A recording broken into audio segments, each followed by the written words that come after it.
Hi hello అందరికీ నమస్కారాలు. నేను మీ ప్రశాంత్ని. మీరు చూస్తూ ఉన్నారు వడినేసం అగ్రికల్చర్ ఛానల్. రైతులు ఎవరు కూడా ఏ ఏజెంట్ని ఫోన్ చేసి మిర్చి ధరలు తెలుసుకునే బదులు మన ఛానల్ని ఒకసారి సబ్స్క్రైబ్ చేసుకుంటే రోజు ఖమ్మం మిర్చి మార్కెట్ ధరలు, కాటన్ ధరలు, అలాగే పంటల పైన ఎలాంటి మందులు స్ప్రే చేయాలి, ఎలాంటి సీడ్ సెలెక్షన్ చేసుకోవాలి. నిన్న ఒక వీడియో పెట్టానండి, చూడనటువంటి రైతులు ఎవరైనా ఉంటే ఒకసారి చూడండి. మీ జీవితం మొత్తంలో కూడా ఇలా చెప్పేవాళ్ళు ఎవరు ఉండరని చెప్పి ఆ వీడియో అయితే నిన్న తీయడం జరిగింది. ఒకసారి ఈ వీడియో డిస్క్రిప్షన్లో కూడా నేనైతే పెట్టడం జరుగుతుంది. ఆ వీడియోని పూర్తిగా చూస్తే రైతు అంటే ఏంది, వ్యవసాయం చేయాలా వద్దా, రైతు ఎలా బాగుపడాలనేది ఆ వీడియోలో అయితే క్లియరిటీగా నేనైతే చెప్పడం జరిగిందండి. సో దయచేసి నిన్నటి వీడియో చూడనట్లయితే. ఈరోజు తేదీ మార్చి 11, 2024. ఖమ్మం మిర్చి మార్కెట్ తేజ రకానికి జెండా ధర తగ్గిపోయిందండి భారీగా. ఎందుకంటే మనకు 3 రోజుల మార్కెట్ సెలవు ఉండడం వలన భారీగా సరుకు అయితే మార్కెట్కి 70-80 వేలు 2 మార్కెట్లు అయితే నిండిపోవడం జరిగింది. గుంటూరులో కూడా దగ్గర 1,20,000 టిక్కీలు అయితే రావడం జరుగుతుంది. జెండా ధర వచ్చేసరికి 20,650 రూపాయలు జెండా చేశారు. బెస్ట్ డీలక్స్ క్వాలిటీలు ఉన్నట్లయితే 19,000 రూపాయల వరకు కొనుగోలు అవ్వడం జరుగుతుంది.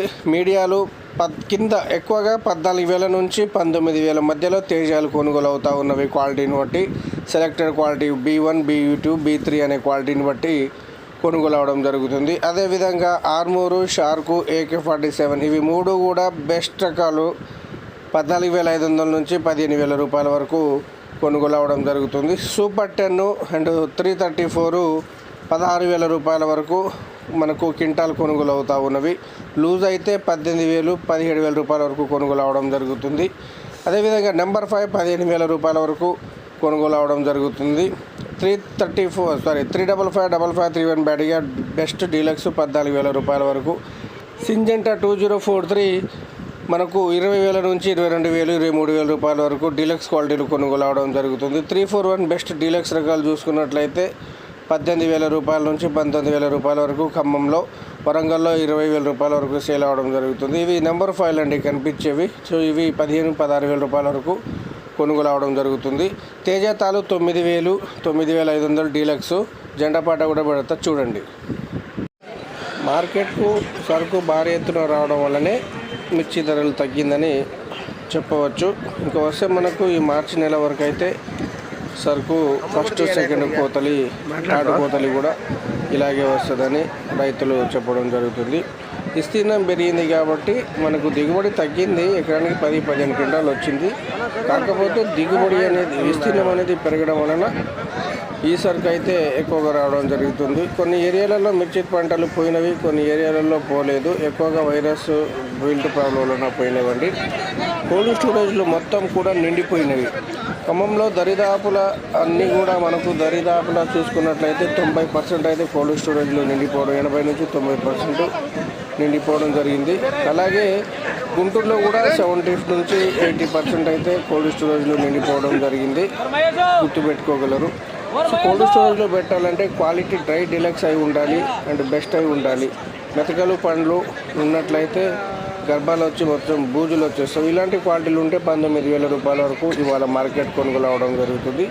ఎక్కువ 16,000 నుంచి 18,000 రూపాయల వరకు ఇవాళ ఖమ్మంలో కొనుగోలు అవడం జరుగుతుంది. ఎరవెల్స్ చూశారు కదా, మొత్తం దరిదాపుల మార్కెట్ అయితే మొత్తం నిండిపోవడం జరిగింది ఈరోజు అయితే ఎరవెల్స్ తోటి. అలాగే తేజతాలు 9,000, 9,500 డీలక్స్. మెతకలు అయితే 8,000, 8,500. సీడ్ రకాల తాలు, నాటు రకాల తాలు 6,500 నుంచి 7,000 రూపాయల వరకు. ఈ క్వాలిటీలంతా కూడా మనకు థర్డ్, సెకండ్ క్వాలిటీలు కాబట్టి 18,000, 19,000 ఇలా కొనుగోలు అవడం జరుగుతుంది ఇట్లాంటి క్వాలిటీలు అయితే. సో రైతులు ఇప్పుడే కూడా మేజర్గా సీడ్ సెలెక్షన్ చేసుకుంటూ ఉన్నారు కాబట్టి సీడ్ సెలెక్షన్ చేసుకునే బదులు నిన్న నేను ఒక వీడియో పెట్టాను, దయచేసి ఆ వీడియోని చూడండి. ఊళ్ళల్లో ఎవరైనా 19,000, 18,000 పెడతామంటే అక్కడ అమ్ముకోవడం బెటరు. మార్కెట్లో కూడా ఆ రేటు పట్టడం లేదు. కమిషన్లోని, దళారులోని ఇవన్నీ ఉంటాయి కాబట్టి గుర్తుపెట్టుకోండి. ఇలా క్వాలిటీ ఉంటే 20,000 కొనుగోలు అవుతూ ఉన్నవి. సుపీరియర్ క్వాలిటీ ఉంటే 20,000 కొనుగోలు అవుతూ ఉన్నవి ఇట్లాంటి. అందుకోసం నేను చెప్తా ఉన్నాను. మనం ఏంటంటే ఒకటేనండి, గుర్తుపెట్టుకోగలరు. కోల్డ్ స్టోరేజ్లో నిండిపోయినవి స్టాకిస్ట్లదే ఎక్కువ స్టాక్ ఉన్నవి, రైతులు చాలా తక్కువ ఉండడం జరిగింది.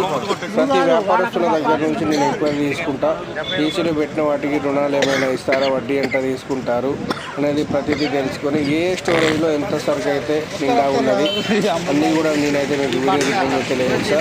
అలాగే మీ ఏరియాలో ఎలా పరిస్థితులు ఉన్నది, ఇంకా తోటలు ఉన్నాయా లేవా అయిపోయినాయి కూడా, బయట బండ్లు కూడా ఇలాగే లైన్లో నిల్చొని ఉన్నది, రేటు పడితే అమ్ముతారు, లేకపోతే వేసులు పెట్టుకుంటారంటే